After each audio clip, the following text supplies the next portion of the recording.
All right, I think we're recording. Here we go. So welcome to the Wine Foundry. We're here in Napa Valley, California. For those of you that aren't as familiar with us, we're a boutique family-owned winery. We have two brands, Foundry Wines and Anarchist Wine Co. And we also specialize in custom winemaking by the barrel for private individuals and small commercial brands. Foundry Wines represents the best of Napa and Sonoma and Santa Barbara counties and really classical styles. Anarchist Wine Co. embraces the creative spirit. You can tell that from our labels before you even open the bottle. And we're bringing you really kind of high quality wines that showcase really kind of trailblazing blends and uncommon varietals put together. And tonight we're going to cover two wines from the Anarchist Wine Co. lineup. So again, my name is Steve Ryan. I'm the GM of the Wine Foundry and the brands. And I'll introduce my colleague and very dear friend, Stuart Ake. Stuart Ake is known as the wine guru, our director of accounts. He's known as our wine educator. He's also known as a hell of a guy, and he's also known as Stu. So I'm going to hand it off to Stu. Hey, everybody, this is Stu. Thank you for the introduction, Steve. Tonight is part 2 of our 2-part tasting series, which started last week, 3 Blancs and the Philosopher. Last week, we started off the tasting series by checking out 2 wines from our sister brand, which is Foundry. We tasted our 2013 Blanc de Blancs. The second wine we dipped into another Blanc from Ranch Vineyard in Mendocino. Tonight, we're going to be introducing the Anarchist lineup, 2 wines from there. We're going to be starting off with our 2017 Grenache Blanc, where we went down to Paso Robles to source that, and then our 2014 Philosopher, Napa Valley Cabernet. Now, if you have those wines with you tonight, you can purchase them on our website. We'll kind of share that information later, and you can watch, taste, and learn at your convenience, because we're recording tonight and we'll blast this out to everybody. But if you don't have those wines, you can always simply open up a bottle of your choice and play along. If you have a favorite bottle, you can open that up, or better yet might be keep it closed, send it to the Wine Foundry at 45 Enterprise Court in Napa, and then I can enjoy it at another time too. Thank you. So let's start off with the Grenache Blanc. So Grenache Blanc, the grape originated in northern Spain before it kind of migrated down to, plantings kind of migrated to the area where we most closely associated with it, which is the southern Rhone region of France. Now, Grenache Blanc is really cool. Last week, we talked about Pinot Blanc. Pinot Blanc is a genetic mutation of Pinot Noir. Grenache Blanc, we'll kind of dig into this in a little bit. Grenache Blanc is also a mutation of Grenache Noir. And so it's kind of an albino version of that grape. It first came to California, I think, 1992. Yeah, 1992 was imported by the Haas family. If you know them, they have a winery called Tablas Creek, and they're noted for bringing grape varietals here from the southern Rhone of France and introducing them and introducing those plantings. So they brought it in 92, but it wasn't until 2002 that the federal government kind of officially recognized that grape. Interestingly, there's only 350 acres of Grenache Blanc planted in California versus, let's say, 100,000 of Chardonnay in the state. We'll explore a little bit more about that in a bit, but I think we should start by tasting. So I'm going to get my glass and my bottle here. So this is the 2000, if I can get it in here, 2017 Grenache Blanc from we sourced down in Paso Robles, where we kind of said that the grape has kind of got its greatest foothold. And so before we kind of get in here, I'm going to offer a cheers. I'll clink the camera. And then we're going to get into aromatics. Most of you might know this, but you notice that I'm swirling the wine. So why do we do that? So in the wine here, there are little esters, there's little compounds, and they are volatile. And what we mean by that is volatile is when they're exposed to oxygen, they change, they release. And so we swirl the wine to oxygenate it or aerate it, release those esters so that we can smell it more. And since researchers at UC Davis, the University of California, Davis, and other institutions, people who are researching taste have found that approximately 80%, everyone's a little bit different, but 80% of what you taste is actually the aromas, right? So I'm going to get in here and kind of smell a bunch of different things, but I think it's time to introduce our first poll question of the night.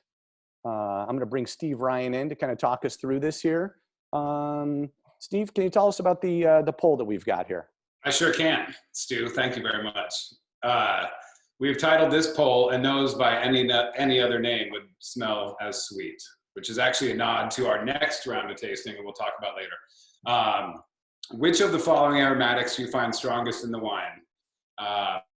White peach, Buddha's hand citrus, 1964 Willie Mays Topps baseball card, fresh sea spray, wet stone. Go ahead and take your time to answer those and kind of analyze the wine and get into it, and let us know what comes through. There's no wrong answer. It's completely subjective. So if you are a huge 1964 Willie Mays fan, you can call it. And it looks like so far we've got white peach is out there at 75% in the lead. Buddha's hand citrus and fresh sea spray are 13%. So far nobody's, oh, there we go, 11%, 10% for Willie Mays. Come on, Willie. So we're going, nobody's going with wet stone yet. So maybe it hasn't rained in a while where everybody is. But yeah, go ahead, Stu. Okay, so while your poll questions are coming in, why don't we actually taste the wine a little bit? And what I want you to do is when you taste it, I want you to kind of let it kind of flow across the palate. And what I mean by that is what winemakers do is we usually smell it, and then we take the wine in and we want it to hit all the different tissue on your palate.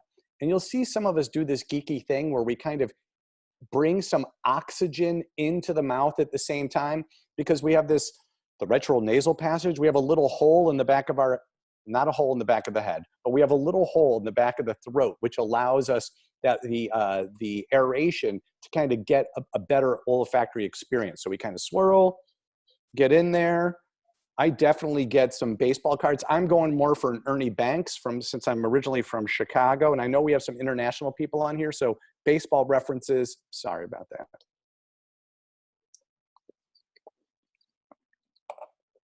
So you saw me bring some oxygen in there and help me kind of cover the thing.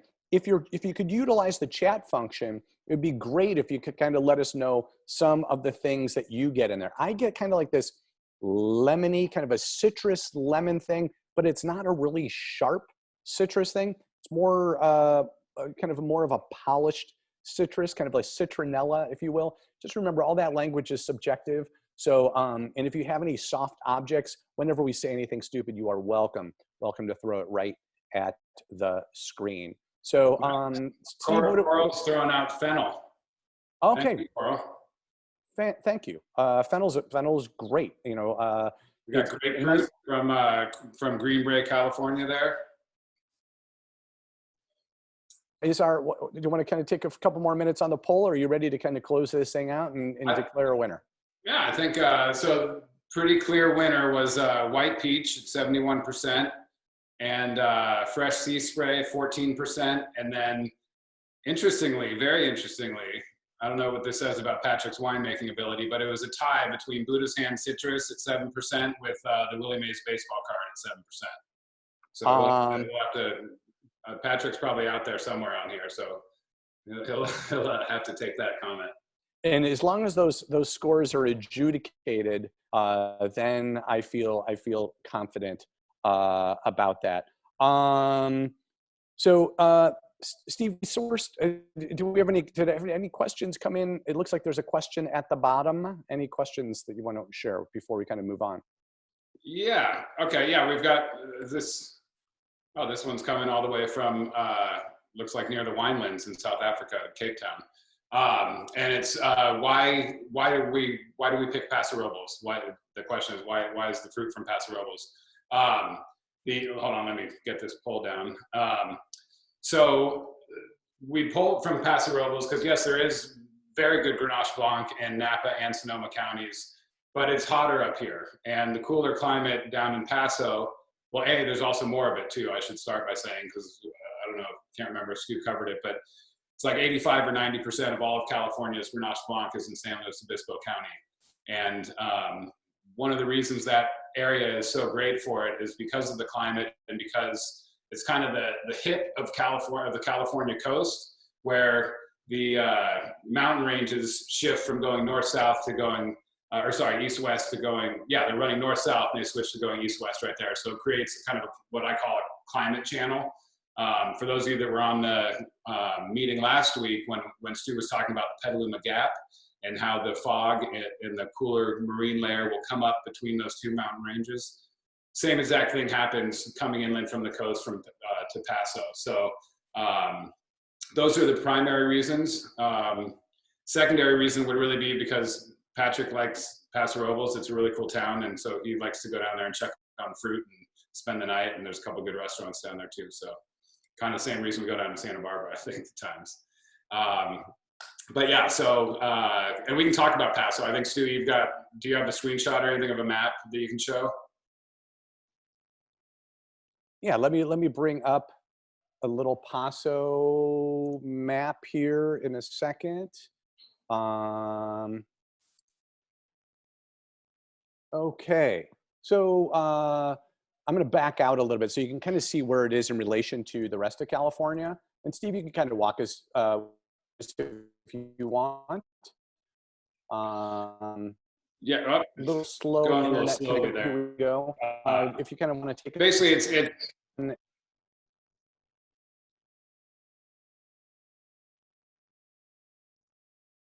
yeah. So we are on. This fruit comes from over on the Adelaida side. So it'd be to the west of where Stu's pointing now. If you see that word Adelaida, yep. So that's the Adelaida district. That's where this fruit comes from. And that's actually right where you're circling is exactly where the vineyard is. And so you can see the coast in the lower corner of the screen. And so that's how that cool marine layer comes in, which really allows for more even and later ripening fruit. And it will really kind of have more of a lingering acidity to it. So we didn't do a very big acidic version of Grenache Blanc. So as you kind of taste this, and I'd encourage us to kind of get into past the aromatics and really kind of taste it on the palate. We made this, the base blend definitely has a good amount of acidity. And when I say the base blend, it's like the blend on this wine is 96% Grenache Blanc, 3% Sauvignon Blanc, and 1% Chardonnay. The Chardonnay is from Santa Barbara County. The Sauvignon Blanc is from Napa up in Yountville, and then the Grenache Blanc from Paso. So there's a good acidity in the base wine. However, we used Sauvignon Blanc that was fermented in a concrete egg, which might sound really weird. But Stu probably has an image of that too, I believe, if we nailed our preamble well enough. And that concrete egg is going to totally change the perceived acidity in the wine. So is anybody getting anything? Oh, we got a little message here.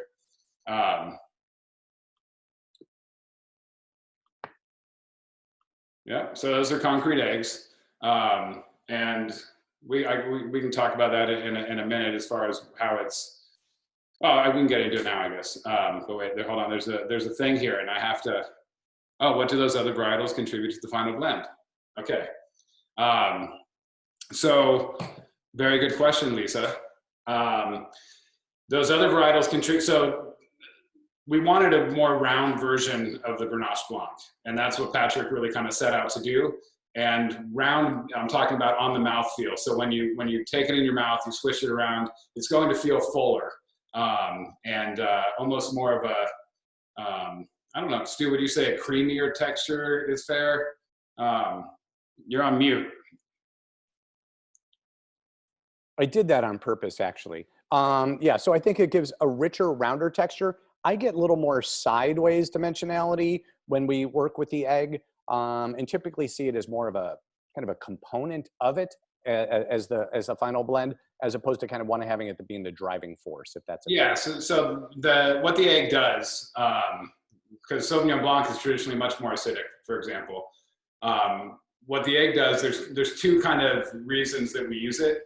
There's more porosity, I believe that's a word, in the concrete. And so when the Sauvignon Blanc, or we also do some rosé in there as well at times, but when the Sauvignon Blanc goes in there, there's just more oxygen going into the start of fermentation.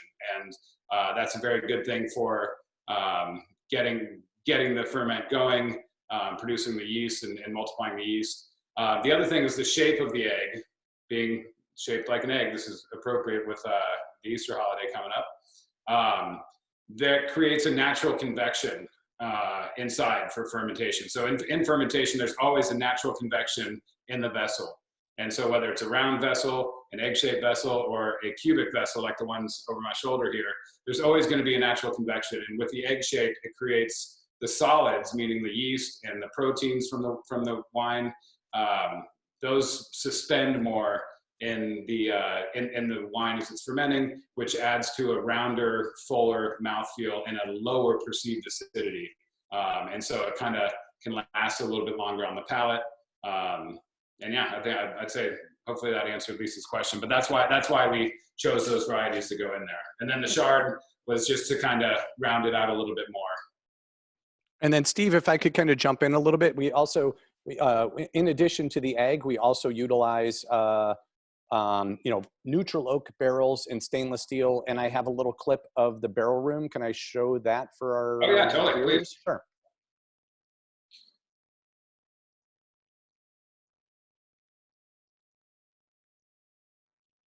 In 3, there we go.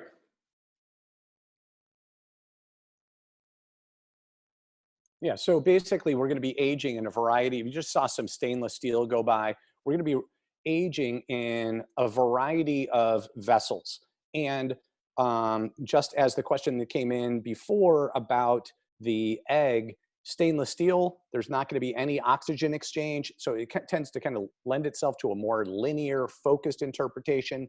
And neutral oak, Steve, you can talk about that in a little bit, but just you're going to get a little softening. What is a neutral oak barrel, Steve?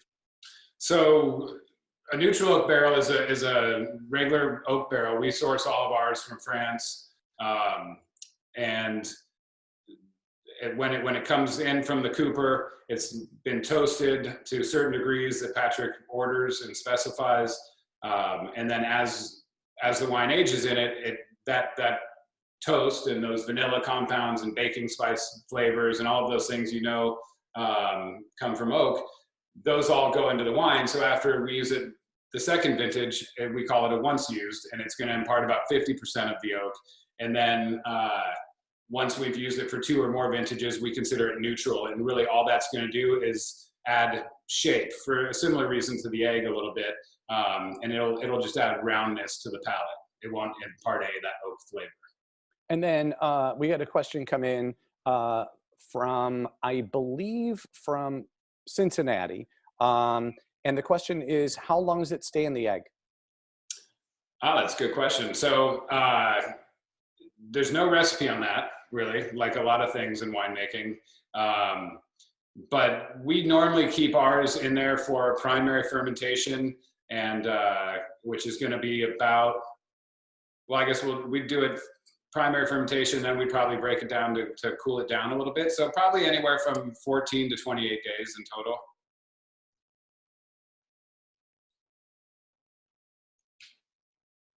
Thanks, Steve, on that. If you have any more questions about the Grenache Blanc, feel free to send them our way or chat with what you're getting on the nose and the palate. We had some kind of fun things come in there. But I think it's almost time to is it time to move on to a red? All right, so anybody that has the Philosopher, go ahead and get it in your glass.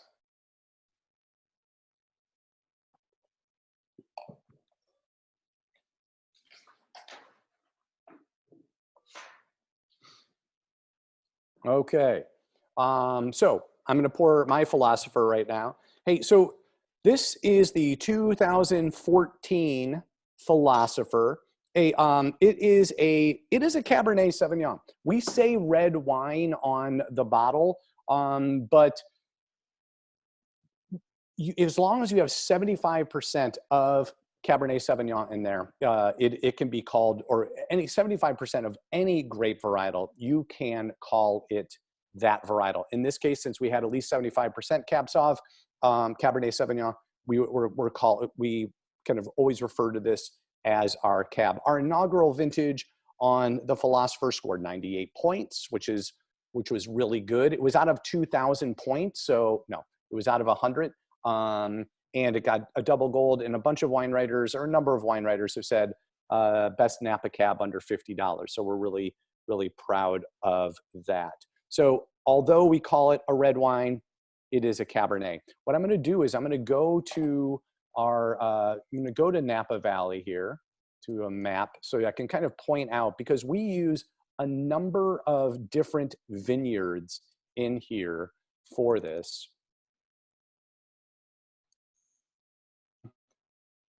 So I'm going to use my cursor if that's okay. So we are in the city of Napa, but Napa is this great big area. This is kind of uncharted territory right here. It's kind of like Area 51. Nobody really knows what goes on in that section of Napa.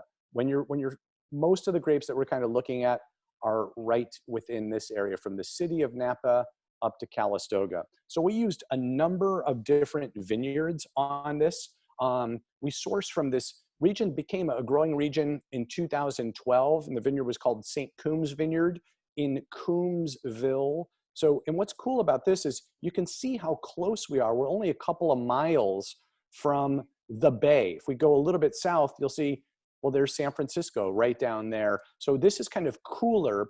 And what's great about that is the fog burns off later in the day and it comes in earlier in the day. So this Coombsville area has the longest growing season in Napa Valley. Well, what's the big deal?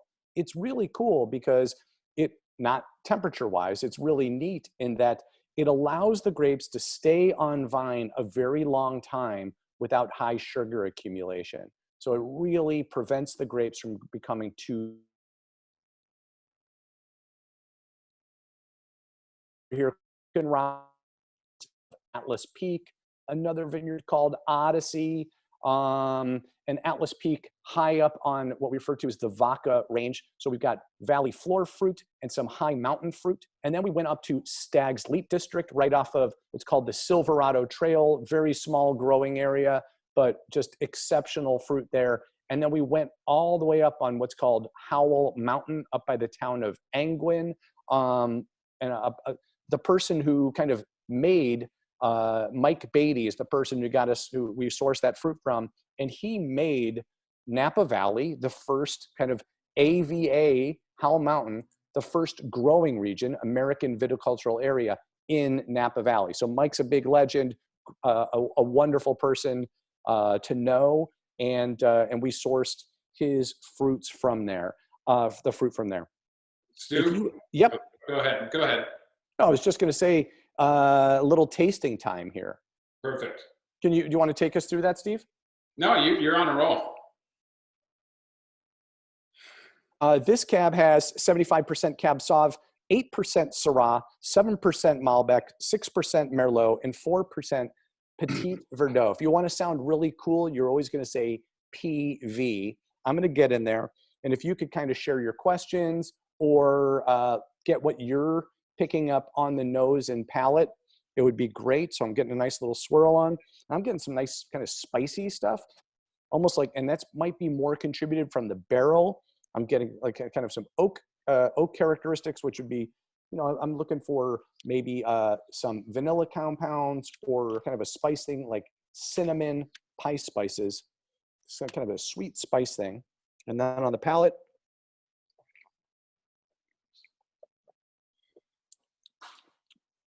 nice, rich, kind of chewy black fruit. Just nice kind of mouth coating compared to the whites that we've tasted in the last couple of tastings. It's nice to get some hearty structure on here.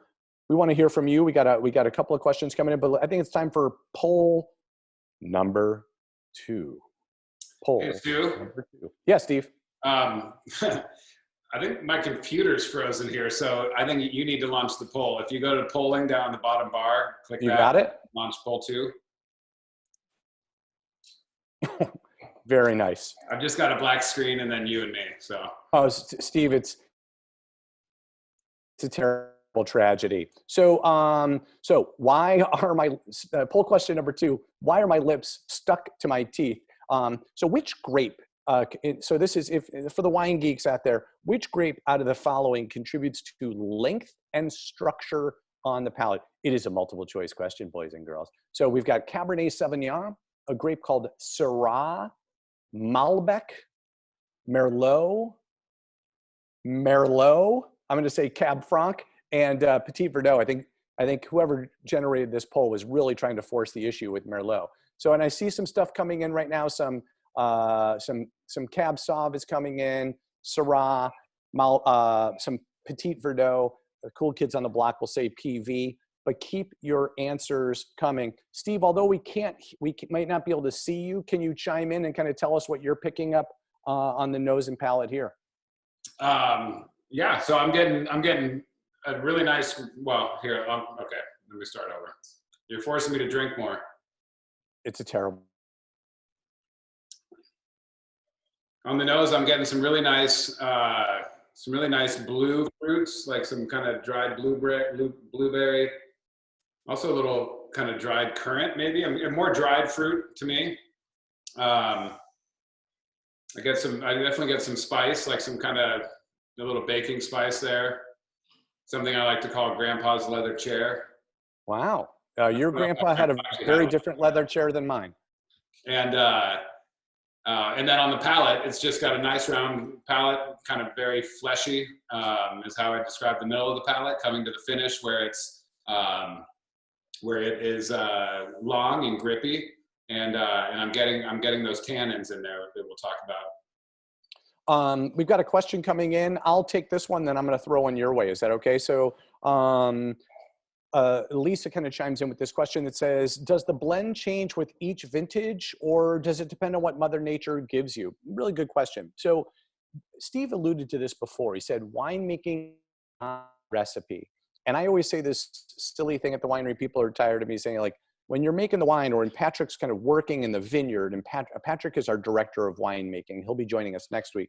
When we're working in the winery, when we're checking out things during the growing season, we are seeing what Mother Nature brings to the plate and making our growing decisions, making modifications in the vineyard based on what Mother Nature is giving us.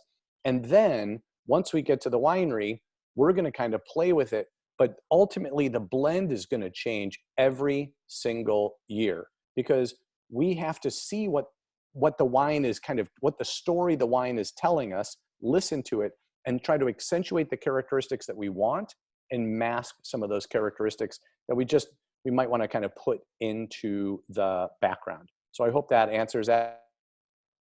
A couple of other questions coming in. So somebody asked about pairing.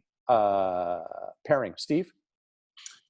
Pairing with a Philospher? So pairing with the Philospher, not a paring knife. No, not a paring knife. Okay, so I'm not slicing citrus?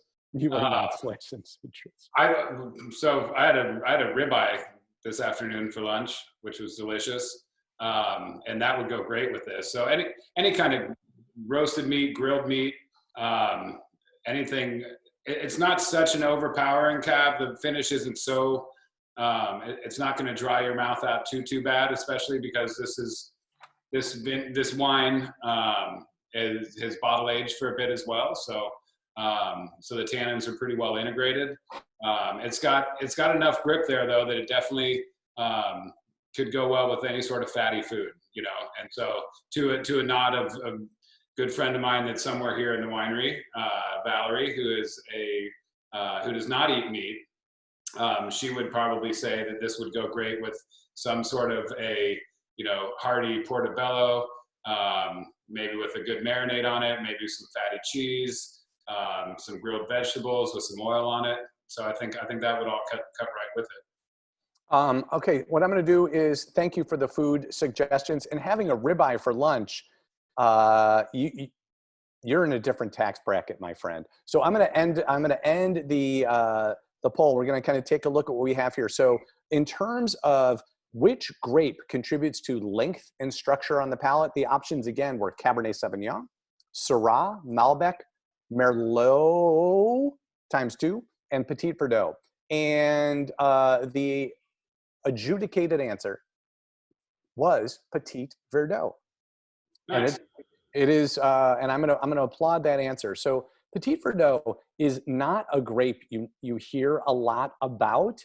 If you go to a wine shop, like, and you're like, oh, there's the Cabernet section. Oh, there's the Chardonnay. If you're looking at the Petit Verdot section, you're going to be looking a long time because there's usually maybe 2 bottles. They're covered in dust, and there's usually a gentleman shivering over the top of them. Steve, why Petit Verdot in terms of structure? Well, it adds a lot of structure. It also adds length to the wine. So, and when I talk about length, I'm talking about if you imagine, Patrick's going to love this. If you imagine, and some of our clients that are on here too are going to love this. When you drink a wine, the shape it should have in your mouth should be that of a football. So it kind of starts, it gets fatter in the middle, and then it tails off towards the end. And so that end where it's tailing off is what we call the finish. Yeah, that way? Is what we call the finish, and what we also call length. Petit Verdot is got a lot of skin, tannins. So I'm sorry, I'm going to jump around here and try to pull myself together. Tannins are what are giving you that structure and the length. And those tannins can be found in the seeds, the stems, and the skins. We don't put our stems in with our Cabernets and Petit Verdot and our Bordeaux, sometimes with Syrah, sometimes with Pinot Noir, to add a little bit of that. But this is all coming mostly from the seeds and the skins. It's going to contribute structure. It's going to give you that drying sensation in your mouth. It's going to, if you feel like your teeth or your lip is sticking to your teeth, and your teeth dry out, those are the tannins. And we use words like grip. And there's things that we call coarse tannins and fine grained tannins. And that's just a descriptor to kind of, you know, some vineyards will be known more for a fine grained tannin, like Mount Veeder, for example. Other areas are more grippy, hardy, like Howell Mountain, that Stu was mentioning earlier, which is a component in this, is a grippier kind of tannin that'll really kind of grab you. And there's also fermentation decisions that go into that. So we will extract a lot of those tannins after fermentation in what's called extended maceration. And extended maceration is something we do on all of our red wines to varying degrees. And that's where we basically, the fermentation stops, we seal up the tank, and the juice just sits on the skins. And we'll continue pumping the juice over on top of the skins and then sealing it back up and letting it just macerate on itself. That works too? That's perfect. Yeah, and just tannin grades. Always think about when you go to Home Depot or insert hardware store here that there's different grades of sandpaper. So just like tannins, just like sandpaper can be coarse and rough, same thing with tannins. Steve, I know you're off screen, but I'm gonna toss you one more question that came in from Andy. And Andy asks us, what's the primary difference between, we have 2 red wines kind of in the Anarchist lineup, what we refer to as the core 4, one which we'll be tasting in an upcoming episode. But what's the difference between the Philosopher and the Conspiracy Theory? What's the primary difference between those two wines? The grape varietals predominantly. So I don't have the Conspiracy Theory blend on the top of my head. I know the 2014 has, I think, 7 or 8 varieties in it. So there probably is a touch of cab in there, but it's predominantly a Petite Syrah based blend. Petite Syrah, Zinfandel Syrah, and then a few other fun varieties in there. And so it's going to be, I used this term earlier, it's going to be fleshier, a little fruitier. Some people would call it jammier. It's not sweet. Like, it's just kind of makes it, it's the aromatic that'll make you think it's sweet. And the Philosopher is going to be bigger. You know, it's kind of the granddad. Well, I guess you can't see me. I don't know why I'm standing on my tiptoes to show you I'm a granddad here, but it's like the granddad, right? So a lot more grip and tannin. Yeah. Yeah. So, I mean, so the Philosopher is more of a traditional cab, more structure. Theory is just rounder, very showy. You know, it's definitely the crowd pleaser. So when we're talking about the Philosopher, what is, like, why, if this is a cab, what makes it part of the Anarchist lineup? The main thing is the addition of Syrah. Okay, so on the other varietals, those are all associated with the Bordeaux region in France, which what those grapes would typically be in the Bordeaux region of Eastern France would be Cabernet Sauvignon, Merlot, Cabernet Franc, the parent of Cabernet Sauvignon. We'll be learning more about that in a few weeks. Malbec, and that grape that Steve was talking about before, Petit Verdot. When Patrick was doing this blend, we were trying to figure out, do we want to make something traditional? No, we're the Anarchists. It's less about reinforcing stereotypes, about the pursuit of flavor and looking for new opportunities. And so what we did is we grabbed a grape from the Rhone region called Syrah, and we sourced from, we grew it in 2 different places in California to get, because these are very distinct areas.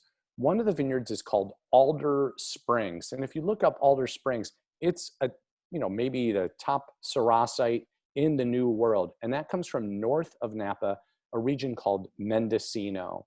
And Stu Bewley is the owner there. He's definitely a character, and the fruit is just exceptional. And that made up 4% of this blend. The other 4%, which made up the total of 8%, we went down to Santa Barbara, and that vineyard is called White Hawk Vineyard.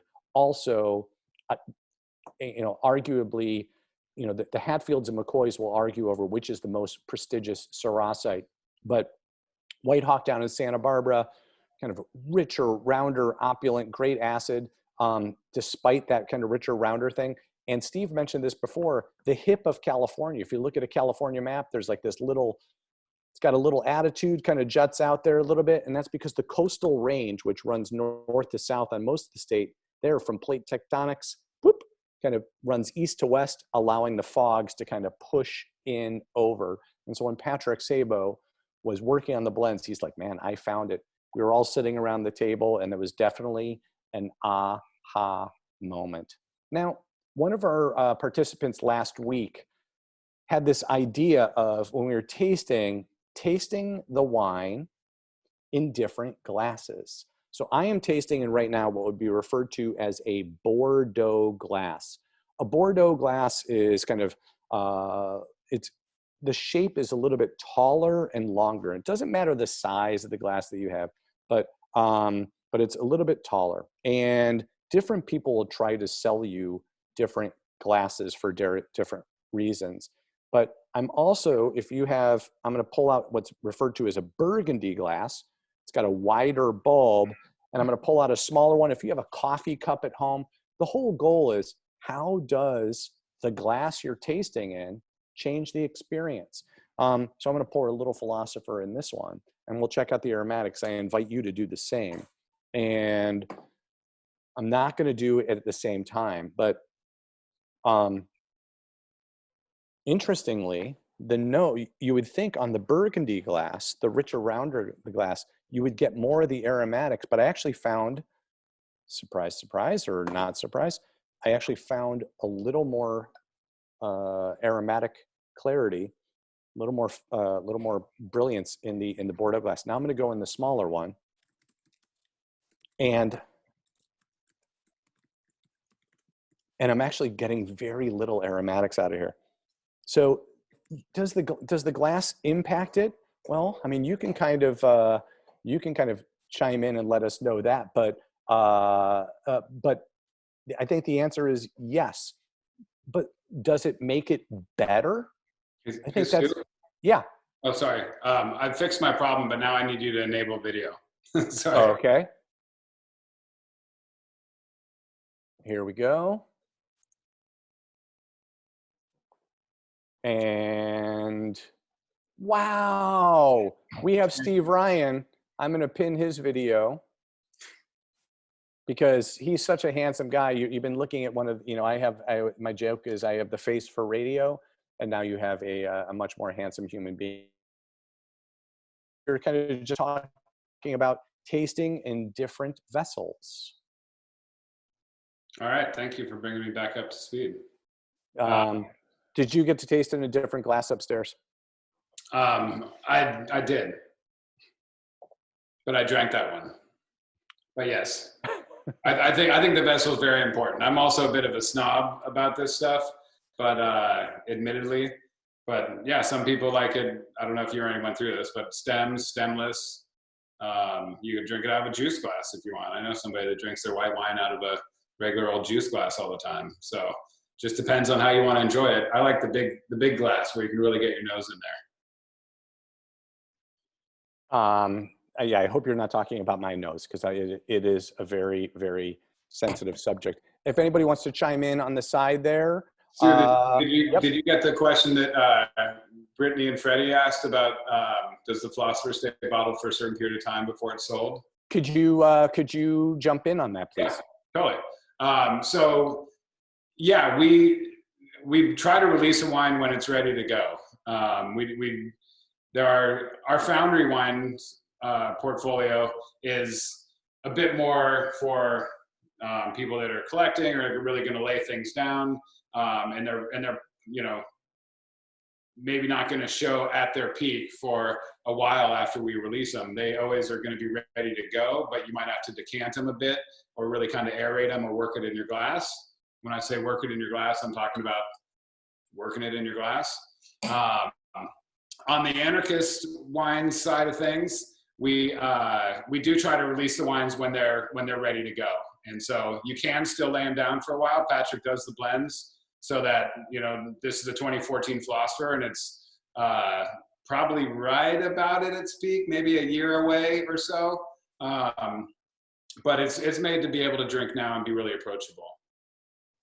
So we released it last fall, and we'll be sold out probably in about 2, maybe 3 months is my guess. A little bit depends on how long everybody's locked down, because everybody's drinking more. So maybe we'll be sold out sooner than that.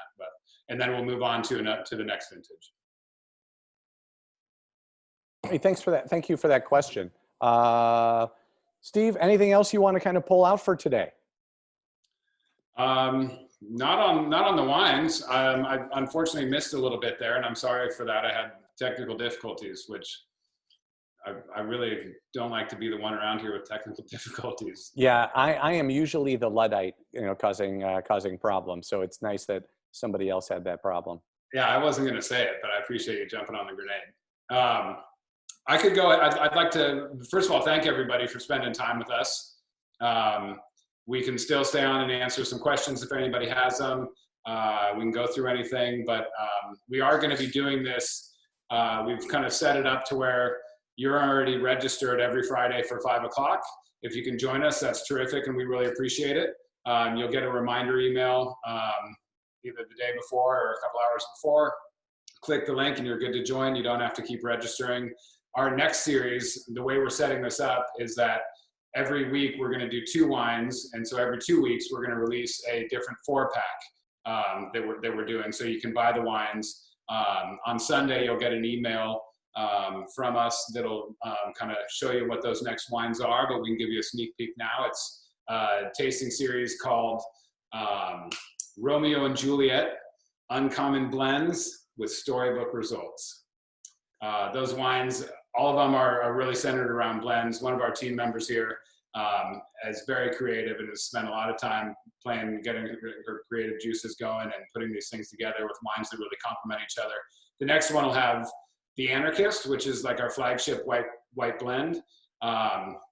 That's a blend of 6 different varietals, and then 3 reds. The Conspiracy Theory, so both of those are part of the Anarchist lineup, and then the Crucible and the Idola, which are both Foundry wines. The Crucible is a blend of Malbec and Merlot with a little other, it's more of like a right bank inspired blend for those fans of Bordeaux. And the Idola is a super Tuscan inspired blend of Cabernet Sauvignon, Sangiovese, little Cab Franc, little Petit Verdot. I think if I got that right. I know the Cab Sauv and the Sangio and the Cab Franc, but I may have left something out. So that'll be up on our website on Sunday, and you can order those. Wine Club members get their discount. They get everything a little bit cheaper. If you'd like to order more wines, either reordering or ordering stuff we talked about or trying anything, we have made our Foundry Wines series available to everybody. It's normally been an allocated brand, but since everybody's drinking a lot and drinking earlier, we figured we'd go ahead and release the Kraken to everybody. So those are up on our website at anarchistwineco.com. Just go to the wines page. There's 2 drop downs, one for Anarchist wines and one for Foundry wines. And then the club page, if you're interested in joining the club, our upcoming club shipment will be going out at the end of this month or early May. So just a few more weeks away. We've got some great new releases coming for that, and a couple good little zhuzh type of gifts for our members. And then next week on that same series, as Stu mentioned earlier, our co-founding partner in the brands and director of winemaking, Patrick Sabo, will be joining us, and we will hopefully dial in this technical problem that we're having. And so he'll be on there, so it'll be a great way to learn a little bit more and be able to ask direct questions to the winemaker. Tomorrow we'll send you a quick little blast that'll recap this. There'll be a little gift in that email, as well as a link to the recording in case you want to revisit this. And Stu's got 2 last things I think that he's going to tell you about. Okay, so April 23rd, you're at home, you've got wine. We are going to be unleashing the literary mind, and we're going to be starting our book group on April 23rd. The first read is going to be Amber Revolution. Now, if you are by Simon Wolf, if you're unfamiliar with orange wine, which is where we take white wines and ferment them on the skins. If you're unfamiliar with this category of wines, you should order a bottle. There's plenty of places that are shipping right now, and join us on April 23rd. You can, our local book dealer here in the city of Napa is shipping out books. And if you're interested, you can just ping me and I can include the link, or you can get it from your favorite online retailer. Again, Amber Revolution, How Orange Wine Changed the World by Simon Wolf. That'll be April 23rd. Now, we also have a different, you know that we're the Anarchist Wine Company. You know that our sister brand, Foundry, built around like vineyard designated wines. And then we have the Wine Foundry, a really engaging winemaking community of people who make their wine in this area. On Wednesdays, we're going to have Wine Foundry Wednesdays, where we're going to be talking with growers and movers and shakers within the industry. We're going to talk with one of our growers, Julia and John Hinshaw, who own Grenache Mountain Ranch, a very favorite of many of the people who make wine here, our winemakers who make wine here. They're also partners of Blackbird Vineyards, a lauded brand here in Napa Valley. And we'll be talking about growing, what makes Napa Cab, and they're a high elevation site. So way up in the mountains, very remote area, exceptional fruit. So it'll be really fun to hear it directly from the growers. just want to thank everybody, echo what Steve said. We know we're in kind of awkward and interesting times. Look, I'm wearing a bandana, and just before on screen, I was about to rob a train, and I thought better of it. I was picking up latex on half my tasting notes, but and I know we have some people in here from on right now from Queens, and they are in the thick of it, as you know from what you're hearing about New York City. Just want to say thank you for joining us, and we're going. If you're feeling, if you're struggling, there's a lot of resources available, or you can email us and we'll try to send some things for you. Ladies and gentlemen, thank you. Welcome to the Anarchist Wine Company. If you have any questions, just ping us. We'll get to you. Thank you.